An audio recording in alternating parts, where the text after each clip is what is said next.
Welcome. I'm Riley Karsh. I'm Tova Kopan. We are thrilled to bring you the We Go Boldly podcast. Let's talk big burning questions, life changes, and maybe a bit of personal business. Let's be bold and brave together. Are you ready? I am. Here comes the show.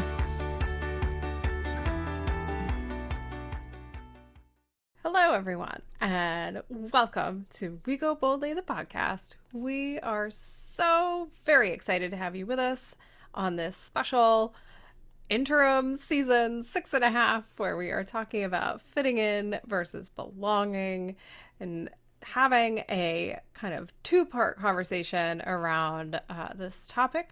Before we dive into the second half of our conversation, I am going to introduce my amazing, wonderful, fantastic, lovely, delightful, all good things co-host Tova.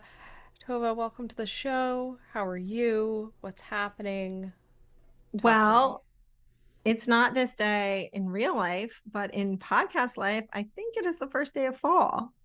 Oh, very nice. So I did not know that. The That's exciting. pumpkins behind me that you may see and people on YouTube can see, and the little fall decorations are now not premature.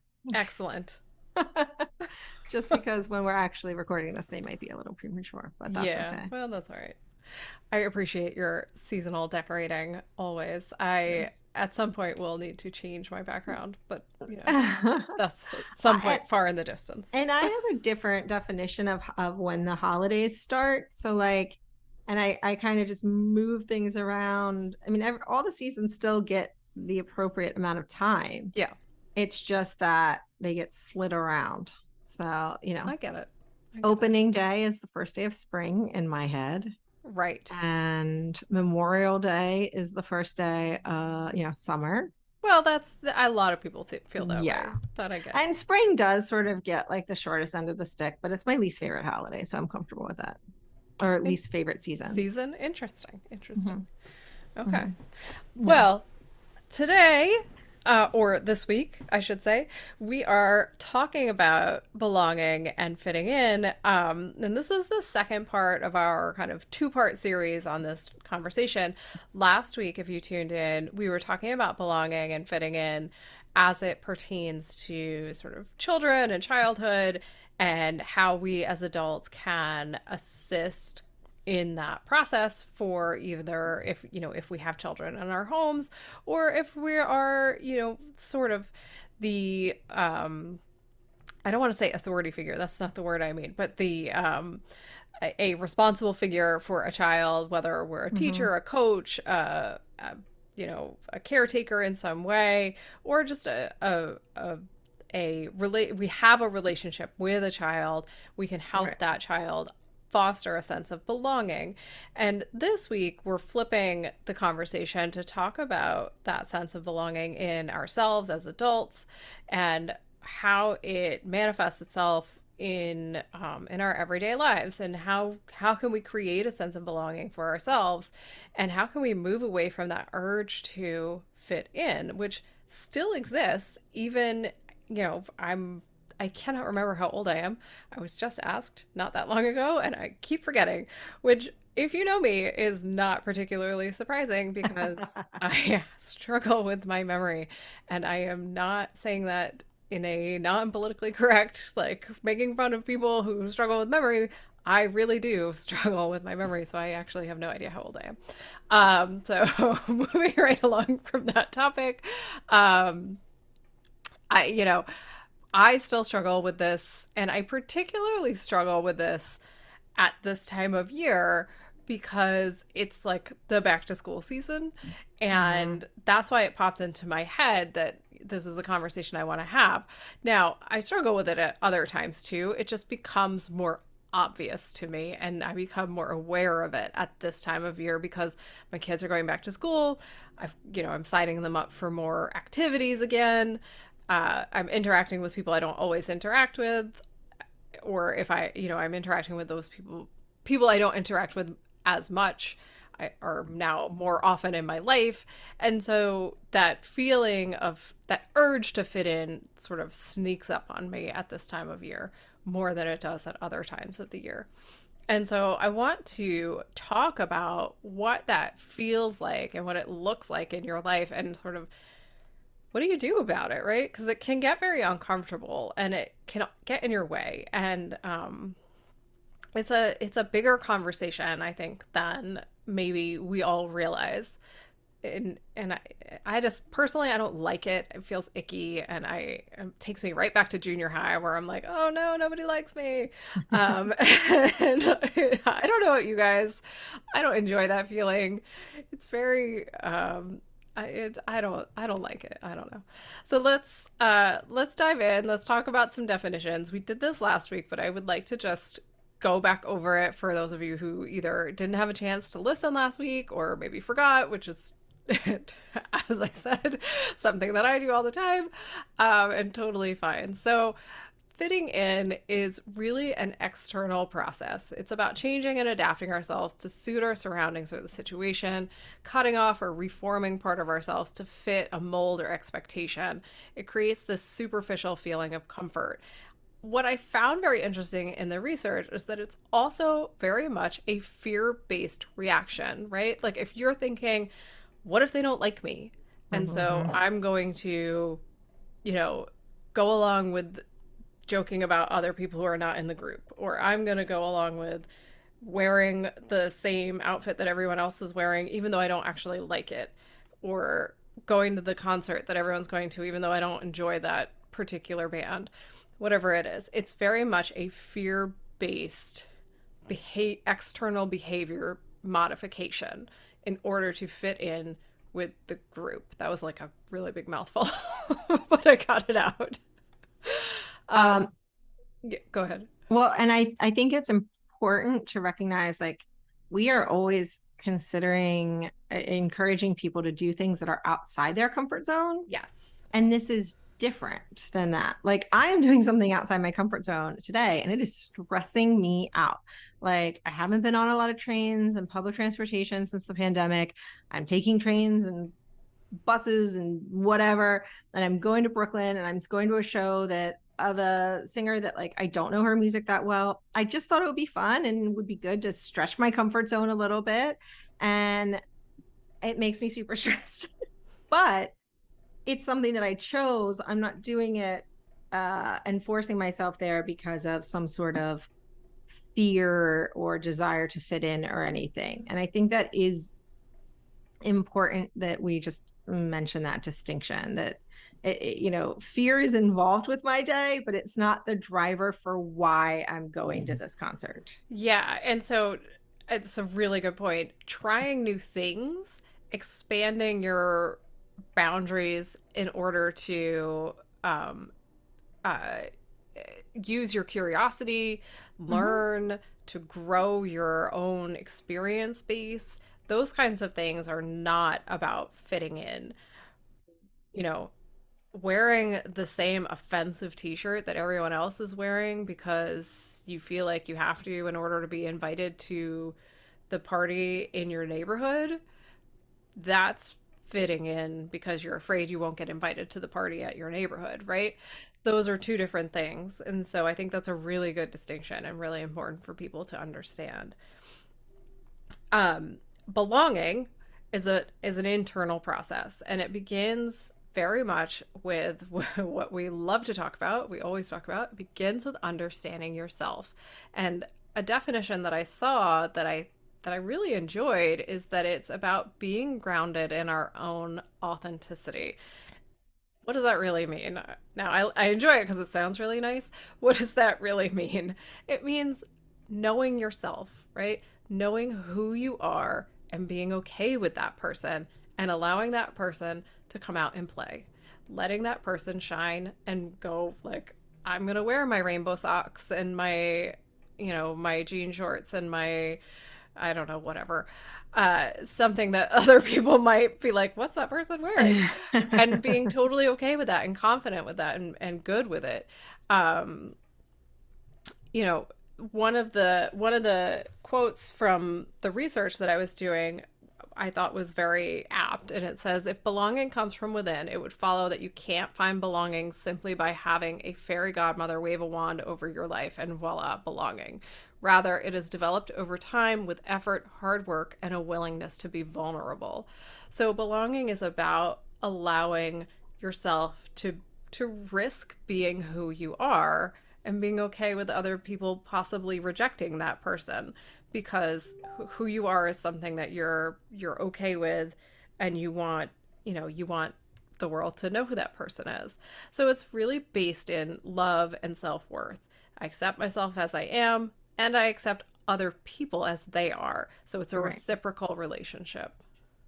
And I think, one of the reasons it's particularly hard, at least we've suggested that it's hard for us this time of year, is it can be hard when you are sort of forced to be surrounded by people that aren't of your choosing.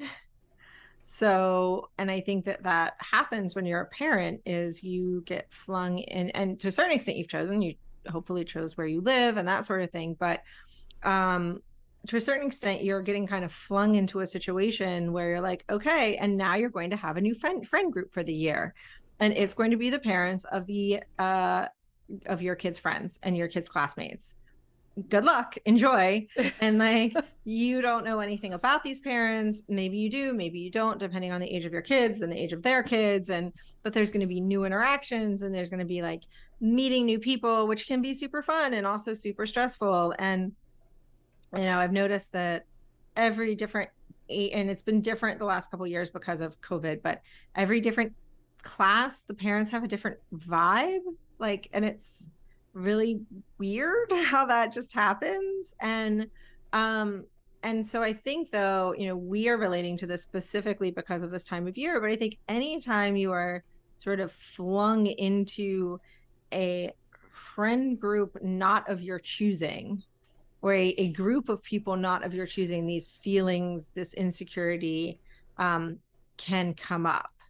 Yeah. And I mean, you could argue it's like when you go to college or you go to graduate school and you're meeting people, like you sort of tangentially have a connection with them because you're all in the same program, or like in this case, we're all parents, but you don't really. And so you have to figure out, like, what am I actually trying to achieve here? What's actually happening?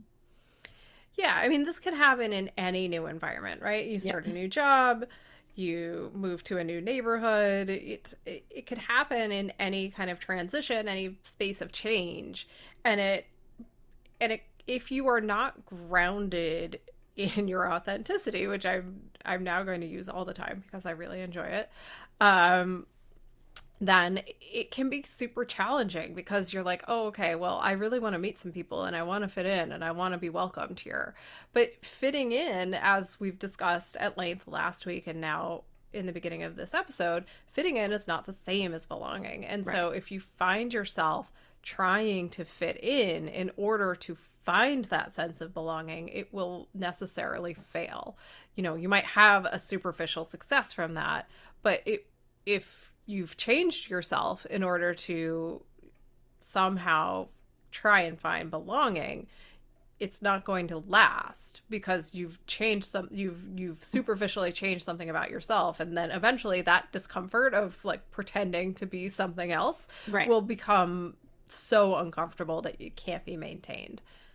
And it's interesting, I think, in your research and my research as well last week, this fitting in, or the drive to fit in, can actually prevent belonging from taking place, Yes. because your behavior, your attitudes, they are not, to use your words, grounded in authenticity. They are you trying to behave a certain way so that you fit in. And so you won't actually be able to figure out who belongs, like where you belong. And you Right. won't be attracting people to you that are being attracted to the real you. And we have talked about this from day one of this podcast, is when you don't know who you are, or even if you do, if you're not putting that person out in the world, you can sometimes look around and be like, I don't have anything in common with these people. Who are my friends? I don't like my friends, or I don't have anything in common with my friends, or where do I live? Why do I live here? Why do I have this job? Because you've made decisions not based on who you are, but either who you think you should be, or who you want to be, or who you think other people think you should be. And so by making an effort to fit in the way we're describing it, is actually preventing you from finding a place that you belong. Yeah. And if you're living that life of expectations, right? Or whether they're self-imposed or externally imposed, Mm-hmm. then you are not likely taking the time to internally reflect on who you are and who you want to be. And so what we talk about is figuring out who you are first. And that really is the crux of the whole conversation, Mm-hmm. as we like to talk about. So, it all comes back to your inner voice and learning to listen to that that core person inside of you, whatever you want to call it, your soul, your spirit, your internal voice. I don't know. There's so many different names for it. And we've been asked before doing, whether we were doing a workshop or talking or asked on social media or whatever it is, when you say inner voice, what do you mean? And it's really that core essence of who you are. Like, if it's quiet in your head, if it's quiet around you, like, what's what do you hear inside? What's the voice inside of you? And is Right. it your voice, or is it, a marketing campaign?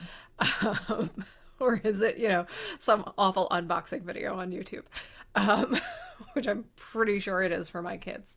Um, but, can you hear that voice? And once you can start to make those connections and figure out who that person is, that's where the sense of belonging can come from. And as we said last week, belonging and worthiness are so entwined and meshed to, I don't know what the Yeah. right word is, deeply ingrained in one another, that's where your sort of groundedness will come from. You can pull from that and be able to look at the world around you and go, well, I really like boy bands, and so I'm a 40-year-old person who likes going to see boy bands, and that's who I am, and I don't really care if people judge me for that.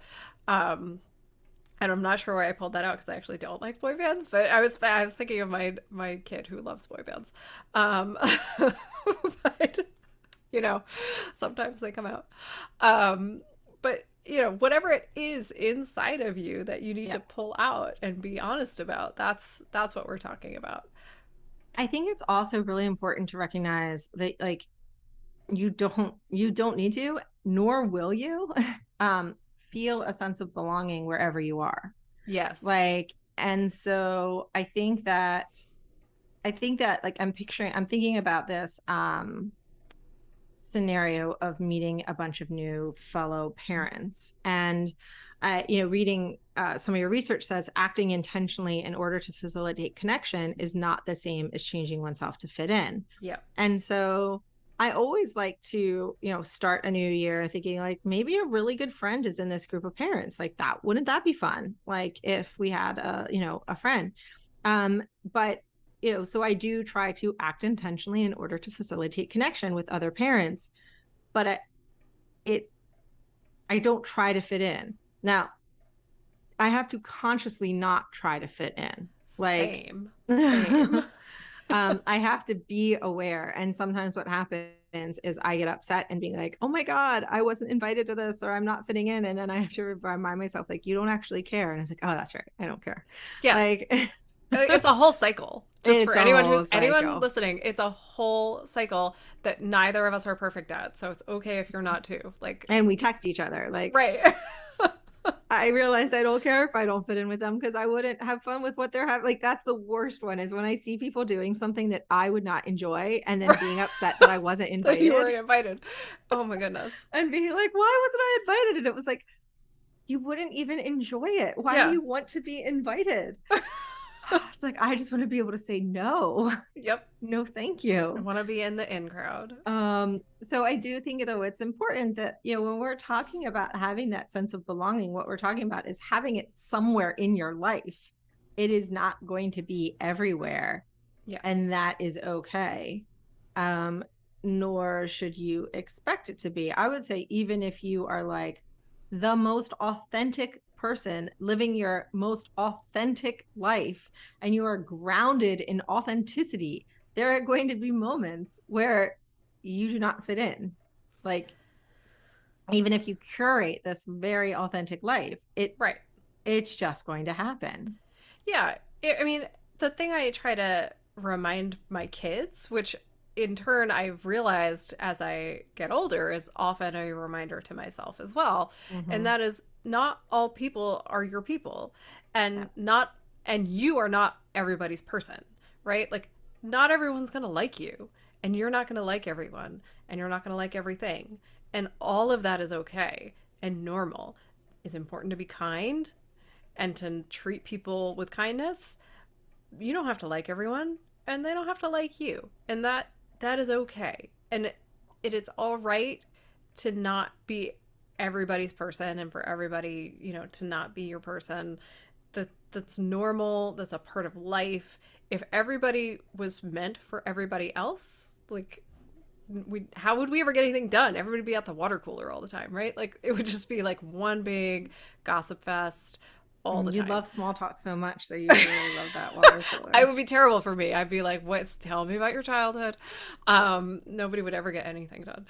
But when you give up that, like, intense effort, and I think you said this in the last episode, when you give up that intense effort to fit in, you have so much more energy for things that really actually matter to you, right? It Mm-hmm. takes a lot of energy to try and fit in all the time, and when you let that go, there's just more space. You have more time, you have more space.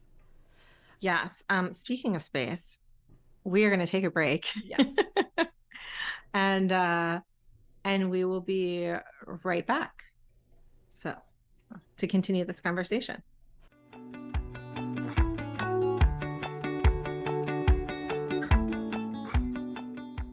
Tova here. I'll admit, when I think of a coach, I immediately think knee-high socks, whistles, and clipboards. Is it because I love Ted Lasso? Maybe. I mean, I think it's a good look for you, if I'm being honest. Thanks, I think. Anyway, that's not the kind of coaching we want to talk to you all about. True. We are talking about life and transition coaching, though I do still love a clipboard and a tube sock. Both Riley and I are lucky to have worked with incredible coaches throughout our lives. Before that, though, we struggled with where to start, believing in what coaching could really do for us, and, of course, putting ourselves first. Taking the leap and working with our coaches made all the difference. They gave us direction and support when we needed it most. Now, we are fortunate enough to be coaches ourselves, and we're excited to pay it forward. We can help you figure out where to start, create a roadmap, keep you accountable, and get to living your limitless life. Sounds pretty great. So if you want to figure out your next steps, check out our services at goboldlyinitiative.com/services. We can't wait to talk to you. Now, back to the show.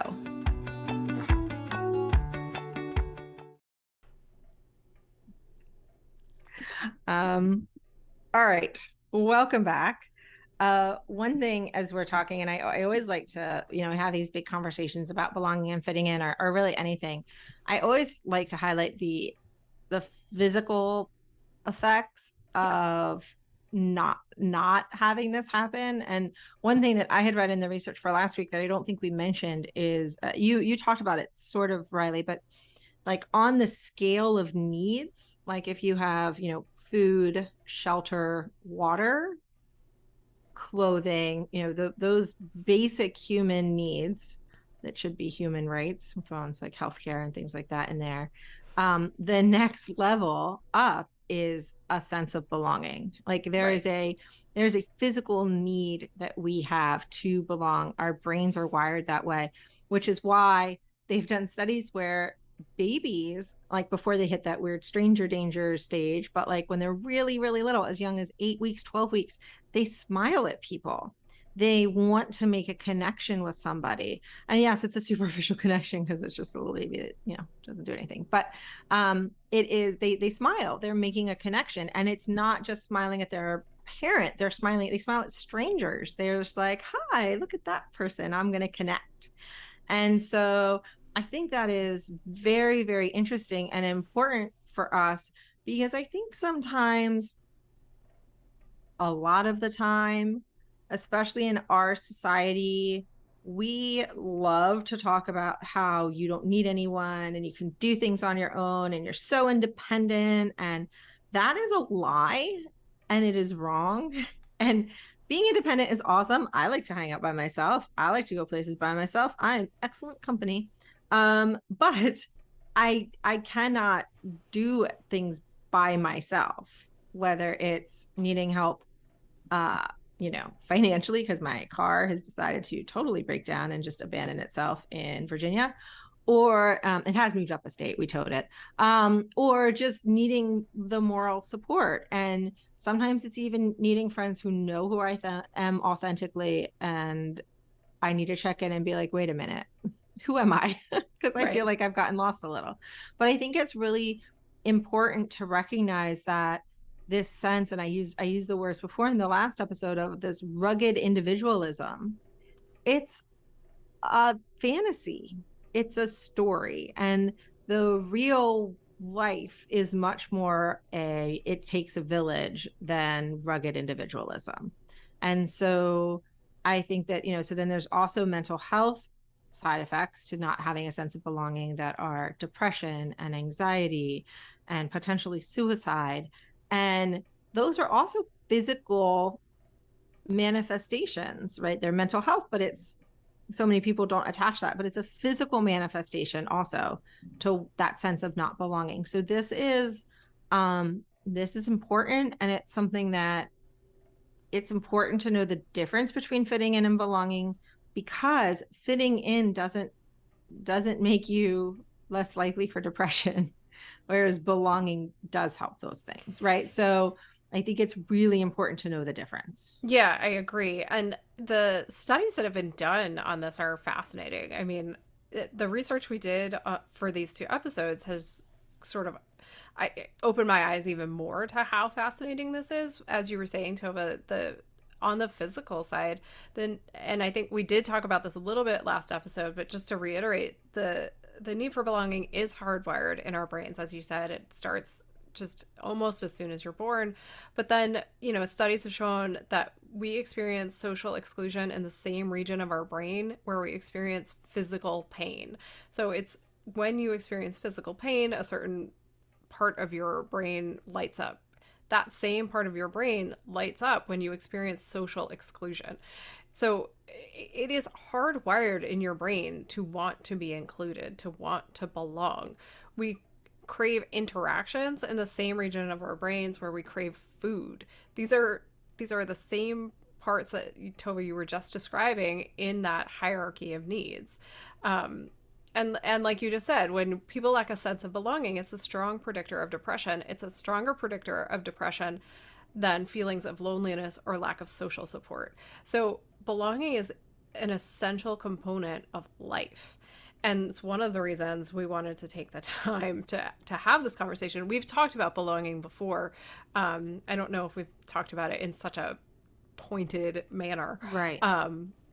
But particularly as it comes up in these sort of moments in our lives where we're reminded of the need to connect to our communities, to our people, and to remind our kids about what it means to belong and what the difference is between fitting in and belonging, and that fitting in is a temporary, superficial solution. And so, and again, I just to amplify what you said, Tova, mental health is, in my opinion, as important, if not more important than physical health. It is on the same level. I would bucket them together. I keep saying bucket today. I forget, you had a saying for buckets before, Tova. I'll have to bring it back. Faith buckets. Faith buckets. There we go. So mental health is just in the same category as physical health for me. It is just as important. And I don't see how you maintain your mental health when you don't have a sense of belonging. I know I certainly didn't. It was one of the main factors for my own struggles with mental health, and as I said before, it was obviously connected to feelings of self-worth or lack of feelings of self-worth.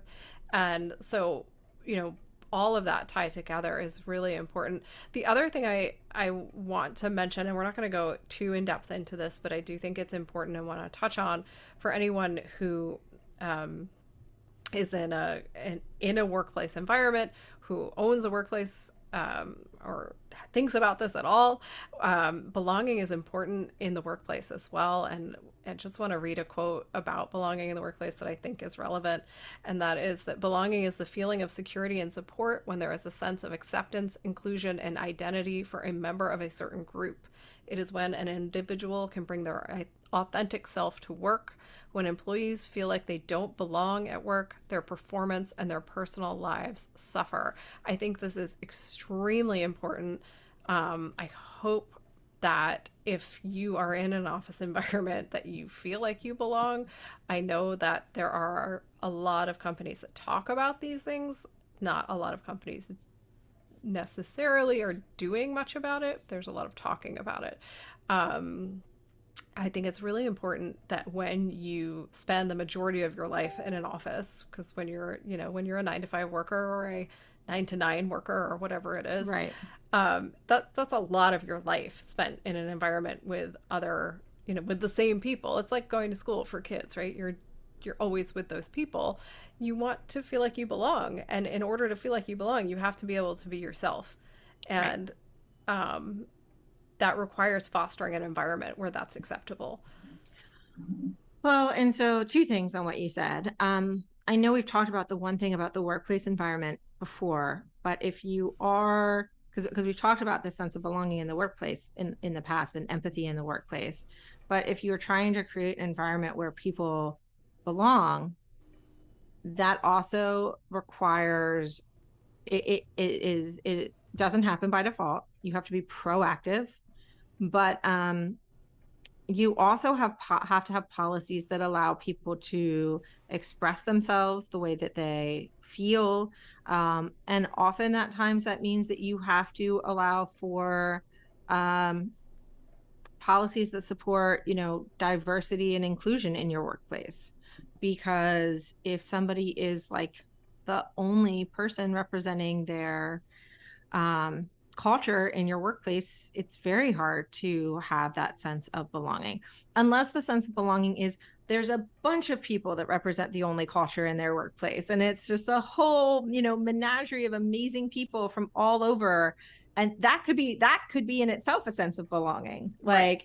So so that is one thing that I think is, this does not happen organically. I think we've seen that. We've heard, schools and employers say, well, we just pick from the people who apply. It's like, that's not good enough. You need to seek out people to bring more to you. And like I said last week, and I'll say it again, and I will say it every episode if it makes sense, everybody is hurt by not being exposed to more diversity in their lives.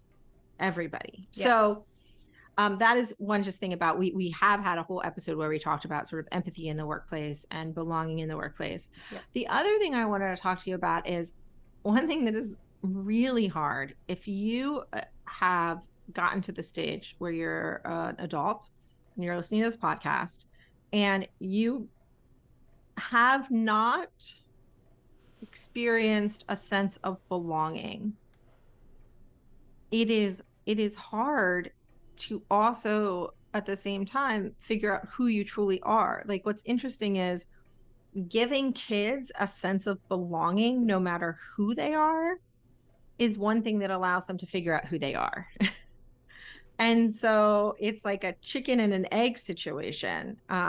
Obviously, you can figure out who you are, even if you've never experienced a sense of belonging, and you can figure out who you are. You can be grounded in authenticity, you can find yourself, and you can find your people and your place. But it is harder, to be honest, if you haven't had that feeling and that sense of belonging in the past. So. Yeah, it's definitely harder. And I think that will lead us to some of our homework in a little bit. But before we go that direction, I think it's important that we start talking about how exactly we cultivate a sense of belonging in ourselves, which will, of course, lead us into our homework. Should we take a quick break? Yeah, why don't we do that? We'll take a quick break, and when we come back, we'll dive into how exactly we go about this process. So we'll be right back, everyone.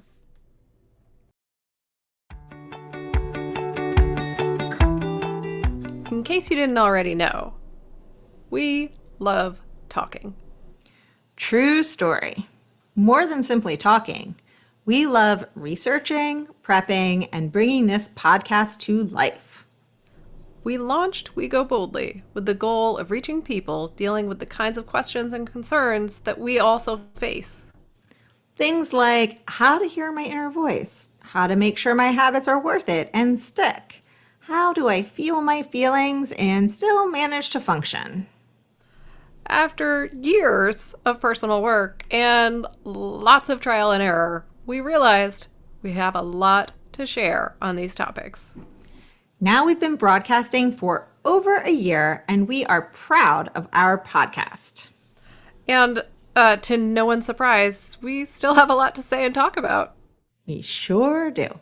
We need your help to keep going.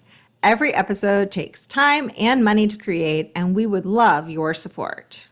So, if you like what we are doing, please support us by joining our Patreon community and becoming a monthly subscriber. Join our Patreon community today at patreon.com/wegoboldly. We are so grateful to all of our supporters. Now, back to the show.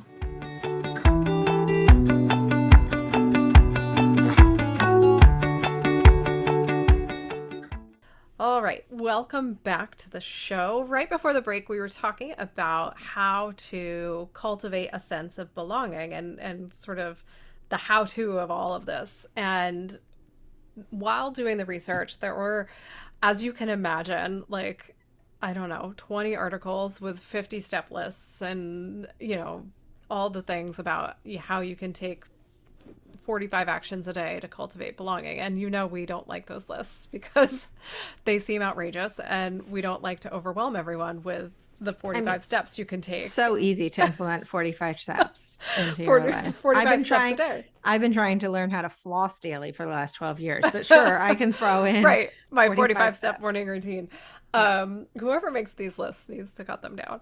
But we do have a couple highlights for you that struck us as the most kind of important steps you could start doing to help cultivate a sense of belonging for yourself and start the process.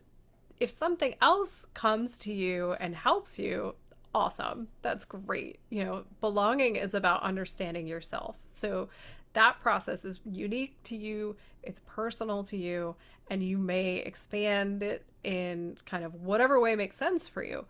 But these are some of the steps that struck me as the place to start. So as you're all going to know and love, we recommend journaling. So start writing in a journal every day. Why?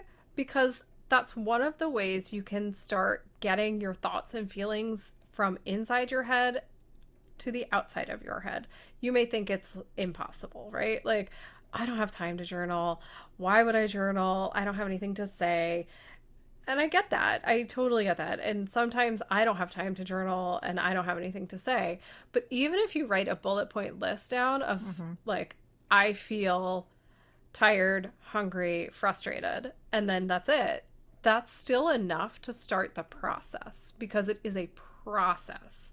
It's not a one day, now I know myself kind of situation, right? It's going to take if it were. I know, that would be amazing, but it's going to take time. And so if you start it just by doing, set a timer for 5 minutes and just write down every thought that comes into your head, even if it's ridiculous or you think it's ridiculous, like, I love cats and I wish I had 10 of them, whatever it is, which I don't. Please don't give me 10 cats, anyone. Um, you know, that's a start. And so start with something like that.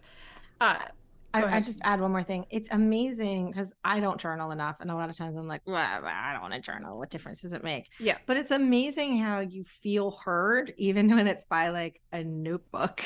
Yeah. You're like, finally, someone is listening to me. Yes. And it's just, it's paper. Paper's listening to you. It's okay. But it is weird how it gives you that sense, that feeling like you are finally being heard. Yeah. So continue. As we've said all along, try new things, expand your boundaries, understand yourself better by trying new things, because you'll learn, oh no, I actually really don't like sour candy, or oh no, I really love rock climbing. Whatever it is, try new things. This is too stressful. I'm never going to Brooklyn for a concert again. Whatever it is, this is how you get to know yourself. You're not going to get to know yourself by sitting in the same place every single day doing the same exact thing over and over again. That's not how we learn. So try new things. And the next one, which I particularly like, speak your heart. Fear is what keeps us from belonging. So if you are too afraid to say what's in your heart and what's in your mind, you will not move forward. This is circling right back to journaling. If that's the first place you speak your heart, great. You don't have to tell anyone else. You could just tell your journal. And that's your first step. And then move on to somebody else, like your partner or your best friend or your neighbor, I don't know, whoever you trust. I also like the words of speaking your heart versus like speaking your brain. Yeah. Because it feels more pure and authentic. Yes. And like more connected to who you are rather than who. It's very easy for your brain to be like, well, everybody will like me if I do this, so I'm going to. Well, and if we want to, I was trying to not drag everyone into my woo, but I will. So if we were talking about speaking from your heart, we're talking about not speaking from your ego, right? Your ego is in your head. In your heart, we're talking about speaking from your soul. So if you're speaking from your heart, you're speaking from your soul side, and your side, the side of you that is actually your inner voice.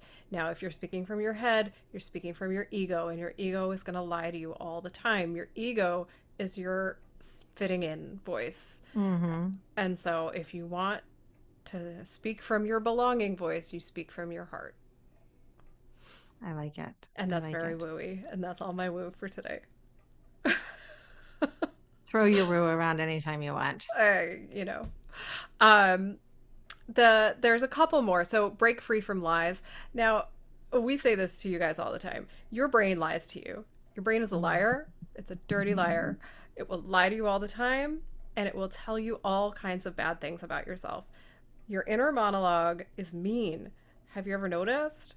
Mine will tell me mean things like, I don't even know what it's. I've worked on it, so it's not so mean anymore. But it used to be really mean. Like, wow, you should really get up and run. You're so something mean. So, you've got to break free from that. You've got to change that inner monologue. You reject the self-sabotaging voice in your head. So once you start doing that, again, go back to the journal. If you say something mean about yourself, write it down and then write down the opposite or something else that rejects it. And that's a great way to start journaling. And then finally, be kind to others. Put it out there in the world, right? Like if you're being nice to other people, it will make you nicer to yourself. This also goes back to what we talked about with kids, which is teaching them to give other people space to be their authentic selves. And I think that opens up space for you to do it as well. When you walk into that group of parents and you let the parent who maybe doesn't fit in or is trying not to fit in or is trying to fit in but doesn't fit, whatever, if you're kind to people, then that gives them, that gives you space to, like you said, be kind to yourself, but give space to be yourself. Yeah.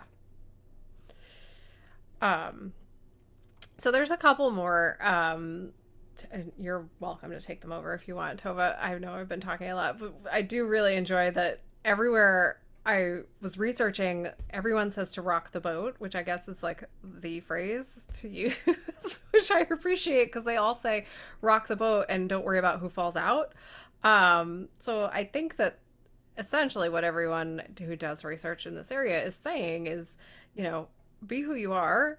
And if you lose some friendships and people fall out along the way, because it is a change, it Right. will be a change to go through this process, that's okay. And that, you know, as we've said, there are seasons for everything. And some friendships fall by the wayside and you can appreciate and be grateful for what they were when they were and let them go when it's time for them to go.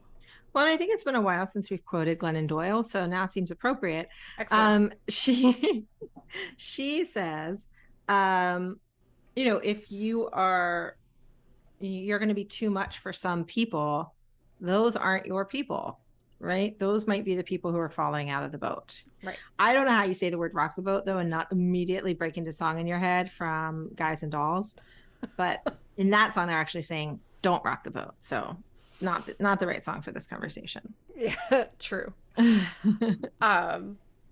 So, you know, just to close out this particular way of building up your own sense of belonging, work on your own dreams, not other people's. Forget cool people, find your people. There's a lot of like cute sayings, I guess. I like some of those though.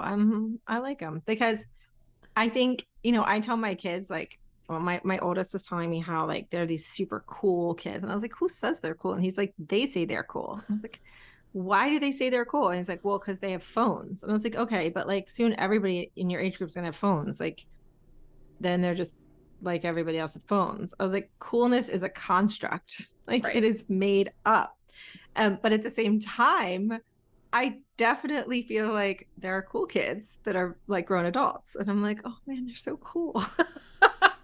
But then there's like the actual like people who I think are cool, like who just like put off this vibe of like coolness. Yeah. And then there's people who are just like popular because they created their own popularity, which is a construct. And I'm like, remember, Tova, you belong somewhere. It's okay that it's not with them. I get it. I do get it. Oh, the struggle. I know. Um, at the end of the day, the main thing is just to know that you are already okay, however you are. Yeah. And that leads us to our homework.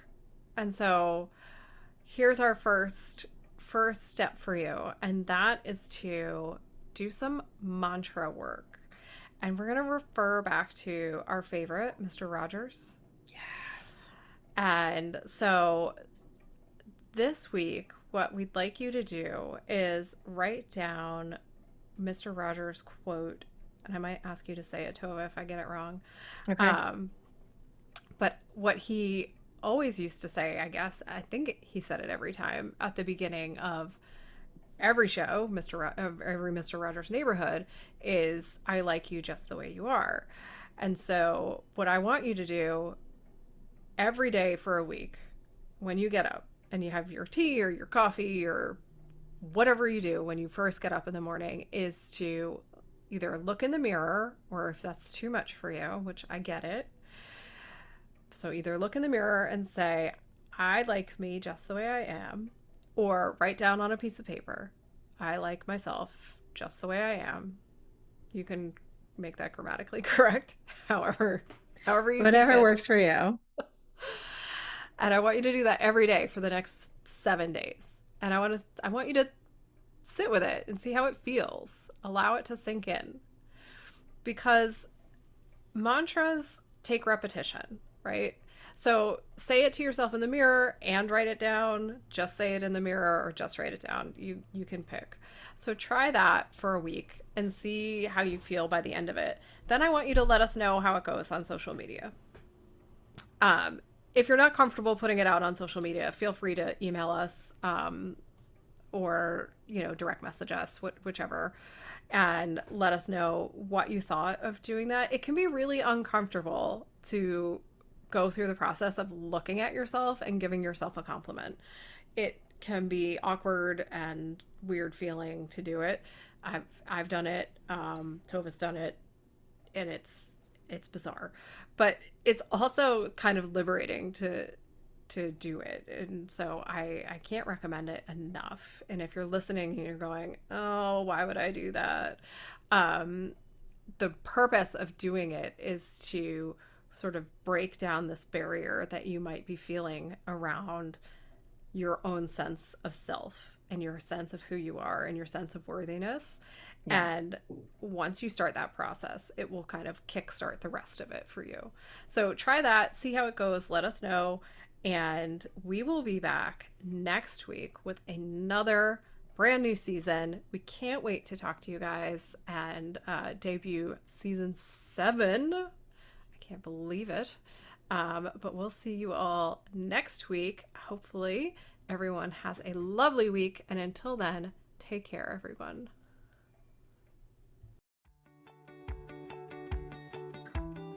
Thanks so much for listening to We Go Boldly podcast. We know you're busy and we love spending time with you. If you enjoyed this week's episode, let us know. Head to Apple Podcasts right now to rate and review our show. While you're there, be sure to click that subscribe button. Want more us time? Follow us on all the socials at Go Boldly Together. Want even more us time? As in all the coaching pizzazz. Find us at goboldlyinitiative.com for all the info. We will be back with more excitement, research, and deep thoughts next week. Until then, keep on being the bold, brave, amazing people we know you already are.